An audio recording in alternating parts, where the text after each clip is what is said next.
नमस्कार साथियों, आप सभी साथियों का एक बार फिर से हार्दिक स्वागत अभिनंदन। साथियों, अपन डिस्कस कर रहे हैं आरकेसी कॉमर्स फर्स्ट ग्रेड के अंतर्गत महत्वपूर्ण प्रश्नों की श्रृंखला को अपन डिस्कस कर रहे हैं। उसी क्रम में आज अपन एक और महत्वपूर्ण टॉपिक से संबंधित कुछ और इंपॉर्टेंट प्रश्न अपन डिस्कस करने वाले हैं। टॉपिक आज अपना रहने वाला है वित्तीय विवरणों का विश्लेषण, यानी एनालिसिस ऑफ फाइनेंशियल स्टेटमेंट की अपन बात करने वाले हैं।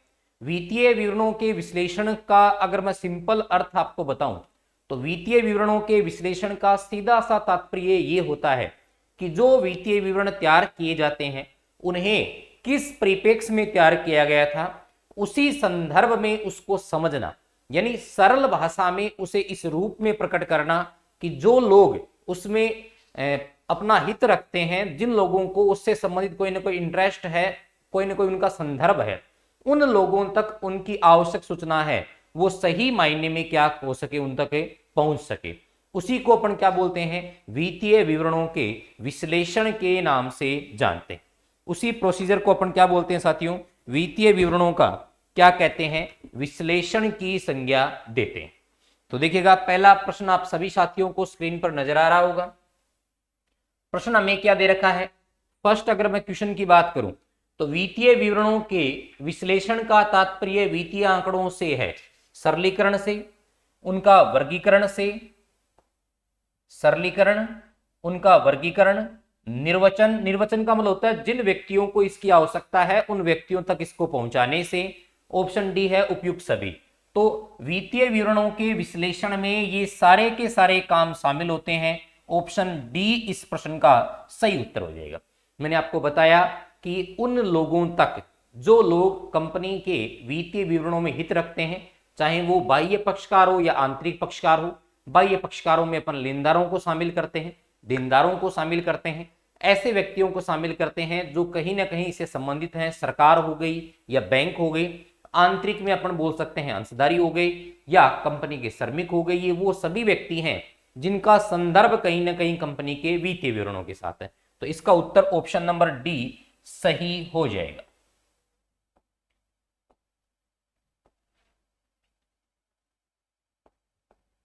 नेक्स्ट, प्रश्न संख्या 2 की ओर अपन बढ़ रहे हैं। एक व्यावसायिक संस्था में रोकड़ स्थिति में हुए परिवर्तन के कारणों की विश्लेषण विधि क्या है। एक व्यावसायिक संस्था में जो रोकड़, रोकड़ यानी कैश, कैश में क्या कन्वर्जेशन हुआ, कैश में क्या चेंजेस आए, वो सब जानने की विधि कौन सी है, प्रश्न ये पूछा गया है। लेखांकन अनुपात विश्लेषण है, रोकड़ प्रवाह विश्लेषण है, प्रवृत्ति विश्लेषण है या तुलनात्मक विश्लेषण। जब बात रोकड़ परिवर्तन की आती है तो इसका मतलब इसका संबंध कैश फ्लो स्टेटमेंट के साथ है। तो राइट आंसर हो जाएगा option number B. Option number B इस प्रश्न का क्या हो जाएगा साथियों, सही उत्तर हो जाएगा। यानी अपन कह सकते हैं कि वित्तीय विवरणों के विश्लेषण के संदर्भ में, वित्तीय विवरणों के विश्लेषण के संदर्भ में जो वित्तीय विवरणों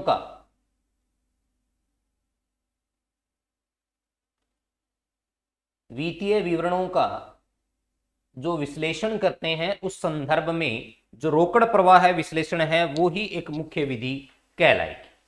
क्लियर है। तो उत्तर सही हो जाएगा ऑप्शन नंबर बी।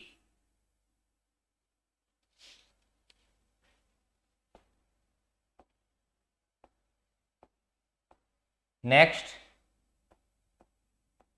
प्रश्न संख्या 3, वित्तीय विश्लेषण हेतु उपयोगी है। वित्तीय विवरण विश्लेषण हेतु उपयोगी है क्षैतिज विश्लेषण, अनुलंब विश्लेषण, अनुपात विश्लेषण या ये सभी। प्रश्न ये पूछा जा रहा है कि वित्तीय विवरण विश्लेषण के लिए कौन सी विधि या कौन सा तरीका है वो उपयुक्त है।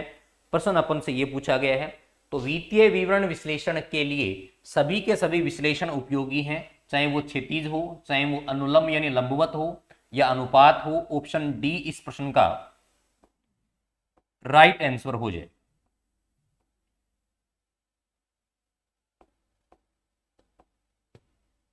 प्रश्न संख्या 4, वर्तमान में एक व्यावसायिक संस्था के वित्तीय विवरण सम्मिलित होते हैं। वर्तमान समय में एक व्यवसायिक संस्था के जो वित्तीय विवरण है वो किसके अंतर्गत सम्मिलित होते हैं, प्रश्न अपन से ये पूछा गया है। तो वर्तमान समय में वित्तीय विवरणों, एक व्यवसायिक संस्था के वित्तीय विवरणों में क्या क्या चीजें सम्मिलित होती है? क्या इसमें तुलना पत्र यानी बैलेंस शीट आती है? क्या इसमें लाभ हानि विवरण आता है? क्या इसमें रोकड़ प्रवाह आता है? या ये सभी पार्ट हैं? तो जब अपन कंपनी के वित्तीय विवरणों के संदर्भ में अपने डिस्कशन किया था तब मैंने आपको बताया था कि कंपनी के वित्तीय विवरणों में किन किन चीजों को शामिल किया जाता है। तो ये सभी चीजें कंपनी के वित्तीय विवरणों के भाग हैं। उत्तर ऑप्शन नंबर डी हो जाएगा।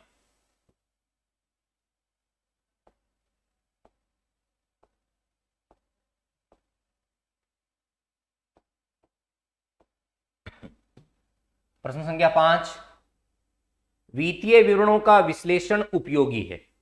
वित्तीय विवरणों का विश्लेषण उपयोगी है लेनदारों के लिए, प्रबंधकों के लिए, अंशधारियों के लिए या कर्मचारियों के लिए। यानी वित्तीय विवरण का जो विश्लेषण है वो किन लोगों के लिए जरूरी है, प्रश्न आपसे ये पूछा गया है। क्या वित्तीय विवरणों का विश्लेषण लेनदारों के लिए जरूरी है, प्रबंधकों के लिए जरूरी है, अंशधारियों के लिए जरूरी है, सभी के लिए? तो ध्यान दीजिएगा, वित्तीय विवरणों का जो विश्लेषण है वो इन सभी पक्षकारों के लिए अति महत्वपूर्ण है। ऑप्शन नंबर डी इस प्रश्न का सही उत्तर हो जाएगा। प्रश्न संख्या 6, प्रश्न संख्या 6 अपन से पूछा गया है किसके संदर्भ में? प्रवृत्ति विश्लेषण के संदर्भ। किसके संदर्भ में पूछा गया है? प्रवृत्ति विश्लेषण के संदर्भ में पूछा गया है। प्रवृत्ति विश्लेषण किस प्रकार की तकनीक है, प्रश्न आपसे ये पूछा गया है। प्रवृत्ति विश्लेषण की तकनीक है यानी प्रवृत्ति बताने वाली तकनीक इसमें से कौन सी है? प्रवृत्ति का मतलब होता है ट्रेंड बताना। अब ट्रेंड का मतलब क्या है? मान लो पिछले साल आपकी इनकम 100 थी, इस साल आपकी इनकम 200 है, नेक्स्ट ईयर आपकी इनकम 300 है। तो ट्रेंड का मतलब होता है आप किस ओर जा रहे हो, उस चीज को बताने से संबंधित बात प्रश्न नंबर से पूछी जा रही है कि निम्न में से प्रवृत्ति विश्लेषण की तकनीक कौन सी है? प्रवृत्ति अनुपात है, समानाकार विश्लेषण है, या लेखांकन अनुपात विश्लेषण है, या रोकड़ प्रवाह विश्लेषण है? तो देखिएगा, इसको समझने का तरीका यह होता है, प्रवृत्ति अनुपात, प्रवृत्ति विश्लेषण में दो तरीके की तकनीक शामिल होती है। एक तो आता है प्रवृत्ति प्रतिशत, एक तो आता है प्रवृत्ति प्रतिशत, और दूसरा अपने पास कौन सा आता है? प्रवृत्ति अनुपात। तो एक तो आपको ध्यान में रखना है इसका फॉर्मूला क्या है। प्रवृत्ति विश्लेषण में दो विधियां मूलतः काम में ली जाती हैं, प्रवृत्ति प्रतिशत यानी ट्रेंड परसेंटेज और ट्रेंड रेशियो। दोनों में क्या डिफरेंस है हम एक एग्जांपल से समझते हैं। मान लीजिए पिछले साल का आपका टर्नओवर ये था और करंट ईयर का टर्नओवर आपका ये है, हम इन दोनों में यूज कर रहे हैं। अगर आपको ट्रेंड परसेंटेज निकालना है, अगर आपको ट्रेंड परसेंटेज निकालना है तो इसका फॉर्मूला हो जाता है चेंज इन अमाउंट। चेंज कितना आया? यहां 100 से बढ़कर के 200 हो गया, इसका मतलब चेंज आया है 100 का, बटा बेस ईयर प्राइस 100 मल्टीप्लाई 100, यानी कितने प्रतिशत का चेंज आ गया? 100% का चेंज हो गया। जो चेंज बताए वो प्रवृत्ति प्रतिशत होता है, जो परिवर्तन बताए वो प्रवृत्ति प्रतिशत होता है, और जो करंट की तुलना पास्ट से करे, पिछले साल से करे, वो भी किस मैटर में? आप करंट की वैल्यू के साथ। करंट की वैल्यू कितनी है? 200 बटा बेस की वैल्यू कितनी है? 100 मल्टीप्लाई कितने से करते हैं? 100 से, यानी करंट का जो वैल्यू है वो पिछले से कितना गुना है? 200 गुना है। तो ये क्या कहलाएगा? प्रवृत्ति अनुपात कहलाएगा। तो दोनों सूत्र आपको याद रखने हैं। प्रवृत्ति अनुपात का सूत्र होता है करंट ईयर प्राइस बटा बेस ईयर प्राइस मल्टीप्लाई 100, और जो प्रवृत्ति प्रतिशत का फॉर्मूला होता है वो है change upon base year price multiply क्या करते हैं? 100। तो इसका सही उत्तर हो जाएगा ऑप्शन नंबर 1।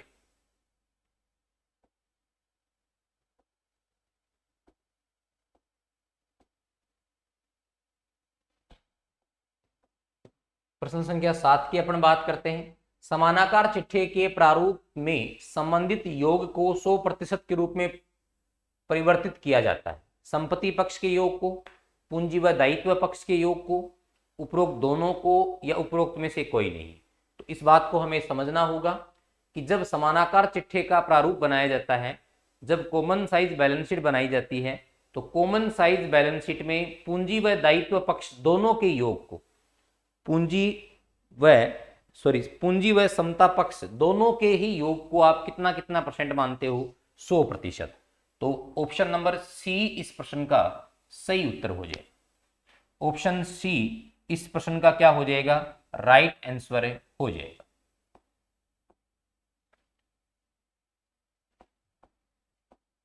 प्रश्न संख्या 8, बेचे गए माल की लागत ज्ञात करने का सूत्र क्या होता है? Cost of goods sold. Cost of goods sold ज्ञात करने का क्या फॉर्मूला काम में लिया जाता है? प्रश्न आपसे यह पूछा गया है, बेचे गए माल की लागत ज्ञात करने का सूत्र क्या काम में लिया जाता है? बेचे गए माल की लागत ज्ञात करने का कौन सा फॉर्मूला काम में लिया जाता है? प्रश्न आपसे यह पूछा गया।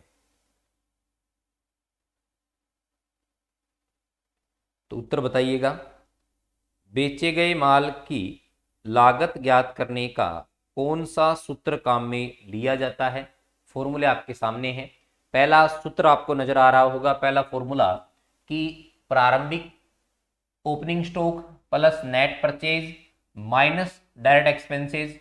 दूसरा है opening stock minus net purchase plus direct expenses.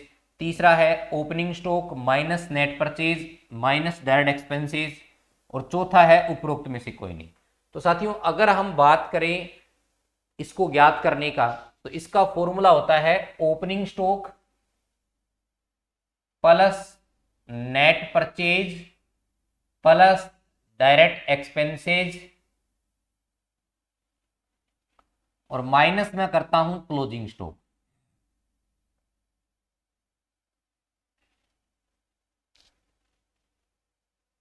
Opening stock plus net purchase plus direct expenses minus closing stock. क्या ऐसा कोई सूत्र हमें कहीं नजर आ रहा है क्या? कोई ऐसा फॉर्मूला हमें नजर आ रहा है क्या? बिल्कुल नजर नहीं आ रहा। तो ऑप्शन नंबर डी इस प्रश्न का सही उत्तर हो जाएगा। ऑप्शन डी इस प्रश्न का राइट आंसर हो जाएगा। प्रश्न संख्या 9, शिव लिमिटेड के तुलनात्मक लाभ हानि विवरण पत्र में वर्ष 2020 व वर्ष 2021 में प्रचालन से आगम क्रमशः 8 लाख और 9 लाख रुपए। 2 सालों की आपको प्रचालन से आगम दे रखी है। एक साल की दे रखी है 8 लाख और दूसरे साल की आपको दे रखी है 9 लाख।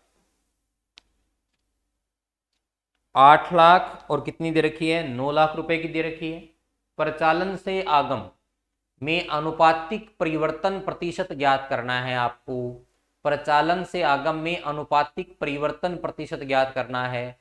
अनुपातिक परिवर्तन का प्रतिशत, देखिएगा लाइन क्या लिखी हुई है, ट्रेंड का ही कॉन्सेप्ट वैसे अपना मैं मान सकता हूं। अनुपातिक परिवर्तन प्रतिशत ज्ञात करना है। बेस ईयर की कितनी है? 8 लाख। करंट ईयर की कितनी है? 9 लाख। चेंज कितना आया? 1 लाख का। बटा भाग किसका लगाएंगे? बेस ईयर के प्राइस का। बेस ईयर का प्राइस अपने पास है कितने रुपए का? 8 लाख का। 1 लाख बटा 8 लाख गुणा किससे करेंगे? 100 से। गुणा किससे करेंगे? 100 से। जो संख्याएं कट रही हैं उन्हें काट दो। ऊपर लाख से नीचे वाले लाख कट गए। ऊपर मेरे पास कितने हैं? 100। 100 में आप 8 का भाग, मतलब 100 में भाग लगा दो 8 का। 8 एकम 8 बच गए 2, 20, 8 2 16। कोई आंसर आ रहा है क्या? 4। ऑप्शन नंबर ए इस प्रश्न का सही उत्तर हो जाएगा। ऑप्शन नंबर ए इस प्रश्न का सही उत्तर हो जाएगा। क्लियर है? सिंपल है। चेंज प्रतिशत के बारे में पूछा है। प्रश्न संख्या 10, वित्तीय विवरण विश्लेषण की वित्तीय विश्लेषण है वित्तीय विवरणों में की गई मदों को। अब इसमें यह बताया गया है कि वित्तीय विश्लेषण के अंतर्गत अपन से प्रश्न ये पूछा गया है की विशेषता है कि वित्तीय विवरणों में दी गई मदों को, वित्तीय विश्लेषण की क्या है, विशेषता है। तो यहां मिसप्रिंट हो गया, ये क्या है, विशेषता। वित्तीय विश्लेषण की विशेषता है कि वित्तीय विवरणों में दी गई मदों को सरल रूप से प्रस्तुत किया जाता है, बिल्कुल सरल रूप से इसको प्रस्तुत किया जाता है। नंबर 2, उचित व स्पष्ट वर्गों में विभाजित किया जाता है, बिल्कुल विभाजित किया जाता है। तुलनात्मक रूप से प्रस्तुत किया जाता है, बिल्कुल कंपेरेटिव रूप में भी इसको दिखाया जाता है। और लास्ट दे रखा है उपयुक्त सभी। तो बिल्कुल ऐसे प्रश्नों का उत्तर है वो हमें देखने की भी जरूरत नहीं है, ऑप्शन नंबर डी आपको लगाना है, जहां सभी पक्ष, सभी उत्तर हैं वो पॉजिटिव आ रहे हों, सकारात्मक आ रहे हों। ऐसे प्रश्न का उत्तर ऑप्शन डी के रूप में अपन लेते हैं। ऑप्शन डी इस प्रश्न का सही उत्तर हो जाएगा।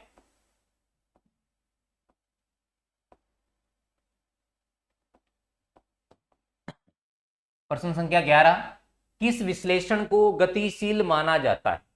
कौन सा ऐसा विश्लेषण है जिस विश्लेषण को गतिशील माना जाता है? गतिशील का मतलब जो ये बताए कि आपने कोई ना कोई चीज परिवर्तित की है, जो ये बताए कि आप कहीं ना कहीं किसी चीज को एक्स्ट्रा लेकर के चल रहे हो, या 2 सालों के बीच के अंतर को बताए, उस चीज को अपन गतिशीलता के रूप में बताते हैं।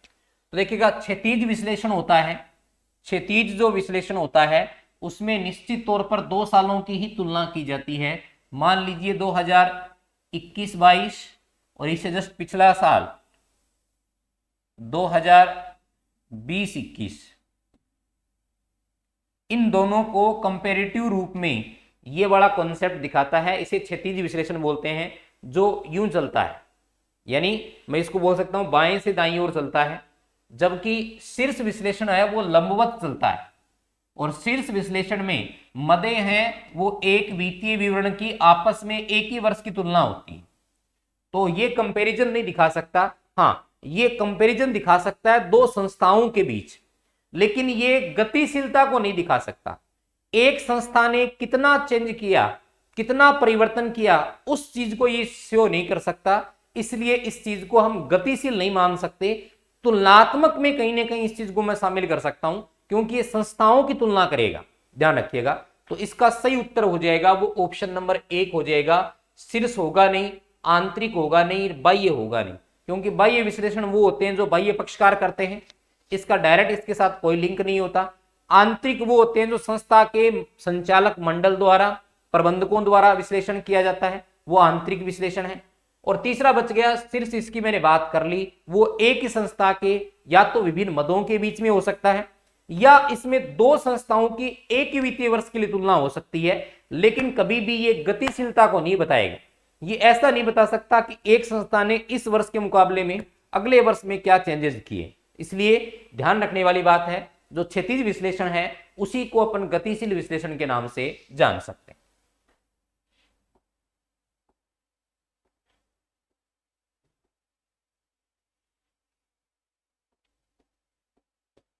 प्रश्न संख्या 12, समरूप विश्लेषण को किस अन्य नाम से भी जाना जाता है? समरूप विश्लेषण को किस अन्य नाम से भी जाना जाता है? क्षैतिज विश्लेषण, अनुलंब या शीर्ष विश्लेषण, आंतरिक विश्लेषण या बाह्य विश्लेषण। समरूप, समरूप का मतलब होता है जिसको अपन समानाकार भी कह सकते हैं, कॉमन साइज भी कह सकते हैं। उस प्रकार के विश्लेषण को दूसरे किस नाम से जाना जाता है?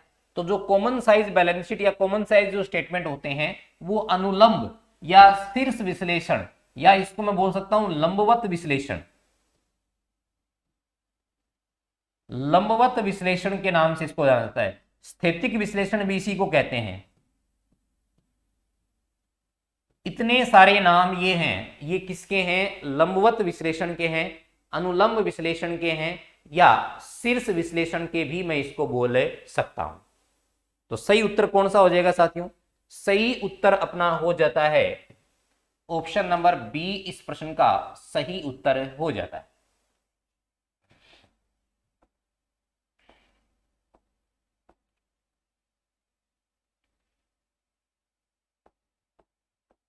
प्रश्न संख्या 13, कौन सा विश्लेषण केवल एक ही वर्ष के आंकड़ों पर आधारित होता है?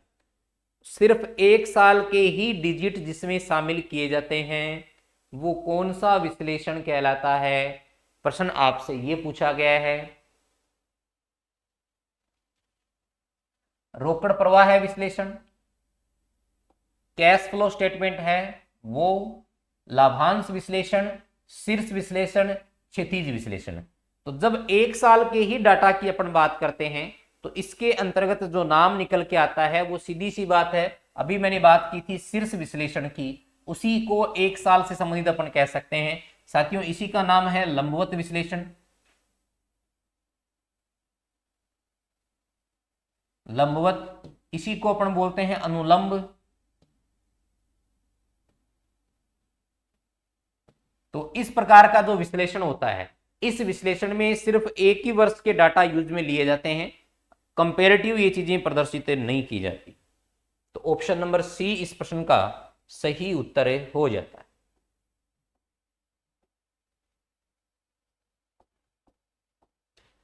प्रश्न संख्या 14, वित्तीय विवरणों के विश्लेषण का मुख्य उद्देश्य क्या होता है? वित्तीय विवरण विश्लेषण का मुख्य उद्देश्य क्या होता है? वित्तीय सुदृढ़ता की जानकारी प्राप्त करना, अन्य फर्मों से तुलनात्मक अध्ययन करना, या मैं बोल सकता हूं प्रबंधकीय कुशलता का ज्ञान प्राप्त करना, या उपयुक्त सभी। तो वित्तीय विवरण विश्लेषण का मुख्य ध्येय अगर मैं बात करूं तो अगर पर्टिकुलर मुझे एक चुनना हो, सिर्फ अगर एक का चयन करना हो, तो ऐसी कंडीशन में वित्तीय सुदृढ़ता के संदर्भ में यहां पर मुख्य उद्देश्य क्या होता है अगर मैं बात करूं तो इन सब में वो पॉइंट नहीं लिखा हुआ, क्या है? जो भी पक्षकार है उन पक्षकारों तक उचित जानकारी पहुंचाना, उचित वे में पहुंचाना, वही वित्तीय विवरण विश्लेषण का मुख्य उद्देश्य होता है।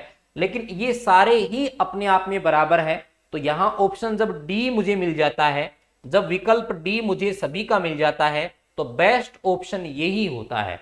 इसलिए इसका सही उत्तर हो जाएगा option number D. Option D इस प्रश्न का क्या हो जाएगा? सही उत्तर हो जाएगा। प्रश्न संख्या 15, वित्तीय विवरणों के विश्लेषण की मुख्य सीमा क्या है?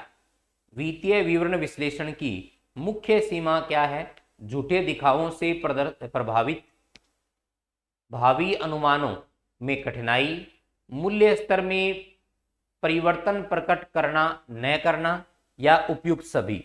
तो जब वित्तीय विवरणों की सीमाओं की अपन बात करते हैं तो बिल्कुल जो वित्तीय विवरण है वो विंडो ड्रेसिंग से, झूठे दिखावों से प्रभावित होते हैं। बैलेंस शीट अगर आप जानबूझ करके ज्यादा दिखा रहे हो तो आपके वित्तीय विवरण विश्लेषण भी गलत आएंगे। भावी अनुमानों में कठिनाइयां, यहां पर आप इसके बेस पर भविष्य के अनुमान तय नहीं कर सकते हो, क्योंकि ये सारी चीजें भूतकाल पर आधारित होती हैं, तो कोई कंफर्म नहीं कह सकते अपन। मूल्य स्तरों के परिवर्तन को प्रकट न करना, वित्तीय विवरण हमेशा पास्ट के बेस पर बनते हैं, बाजार में मूल्य परिवर्तन क्या हो रहा है, क्या कंडीशन चल रही है, उस चीज को ध्यान में नहीं रखा जाता है। उत्तर डी इस प्रश्न का सही उत्तर हो जाएगा। ये सारी की सारी कमियां जो है वो इसके अंतर्गत पाई जाती।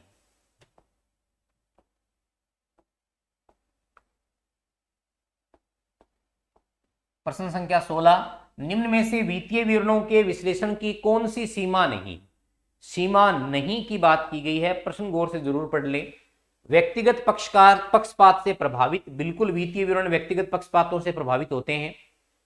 वित्तीय सुदृढ़ता की जानकारी देना, वित्तीय विवरणों से सुदृढ़ता की जानकारी मिलती है, लेकिन ये सीमा कहां है?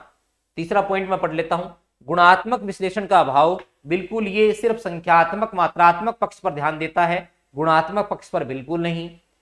लेखांकन अवधारणाओं पर आधारित है, तो लेखांकन अवधारणाओं के संदर्भित ये वित्तीय विवरण अपन को पता है कि बनाए जाते हैं। सही मुझे ये चयन करना है कि ये इसकी सीमा नहीं है, तो सीमा नहीं होने का मतलब पॉजिटिव पॉइंट मुझे पकड़ना है।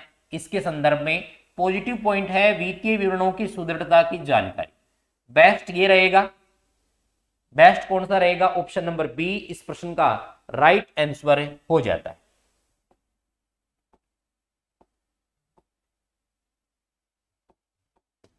प्रश्न संख्या 17, वित्तीय विश्लेषण की कमी है कि ये लाभप्रदता को मापते हैं, शोधन क्षमता को मापते हैं, गुणात्मक विश्लेषण नहीं करते हैं, तुलनात्मक अध्ययन करते हैं। एक कमी पूछी है। कमी का मतलब जो नेगेटिव पॉइंट है वो साथियों आप ढूंढ सकते हो बड़े आराम से। क्या लाभप्रदता को प्रभावित करते हैं, मापते हैं, बिल्कुल सही है, ये तो पॉजिटिव पॉइंट है। शोधन क्षमता को मापते हैं, ये भी पॉजिटिव पॉइंट है। तुलनात्मक अध्ययन करते हैं, ये भी पॉजिटिव पॉइंट है। तो कमी क्या है? गुणात्मक विश्लेषण नहीं करते हैं। नहीं करने वाला नेगेटिव पॉइंट ही कमी कहलाएगा।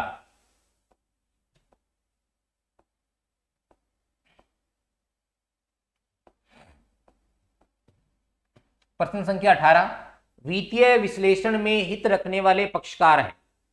वित्तीय विश्लेषण में हित रखने वाले पक्षकार विनियोजक, सरकार, वित्तीय संस्थाएं या सभी।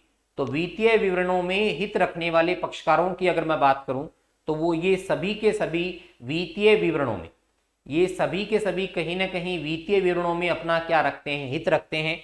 विनियोजक ये चाहते हैं कि जो पैसा उन्होंने लगाया है उसका प्रतिफल क्या होगा, इस प्रतिफल के लिए वो हित रखते हैं। सरकार ये चाहती है कि अगर कोई बिजनेस लाभ कमा रहा है तो उस पर कर नीति कैसे बनाएं, इसके लिए हित रखती है। वित्तीय संस्थाएं इसलिए हित रखती है क्योंकि ये अपना पैसा इन संस्थाओं को अपना पैसा इन संस्थाओं में लगाती है ऋण के रूप में, तो ये अपने ऋण की सुरक्षा के लिए देखती है। और इसका मतलब ऑप्शन नंबर डी ही सही उत्तर हो जाएगा। ये सभी पक्षकार कहीं ना कहीं किसी न किसी हित के संदर्भ में संस्था के वित्तीय विवरणों से क्या रहते हैं? जुड़े रहते हैं।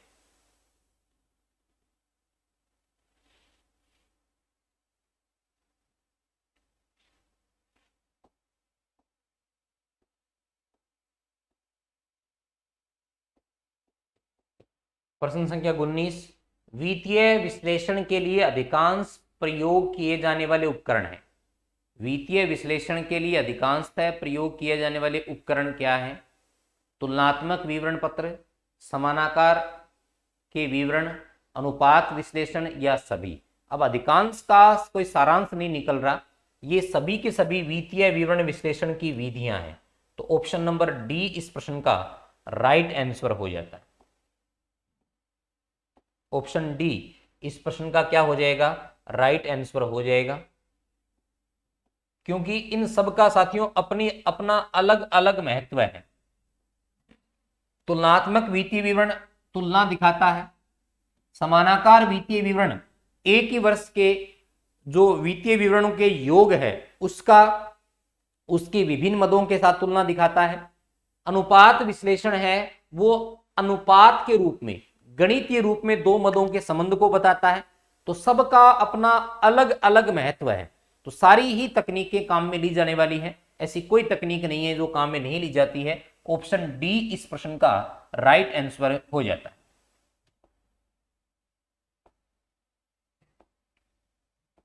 नेक्स्ट प्रश्न संख्या 20, निम्न में से कौन सी मद वित्तीय विश्लेषण के लिए प्रयुक्त किए जाने वाला उपकरण नहीं है? इनमें से ऐसी कौन सी मद है जो वित्तीय विवरण विश्लेषण के लिए प्रयुक्त नहीं की जाती?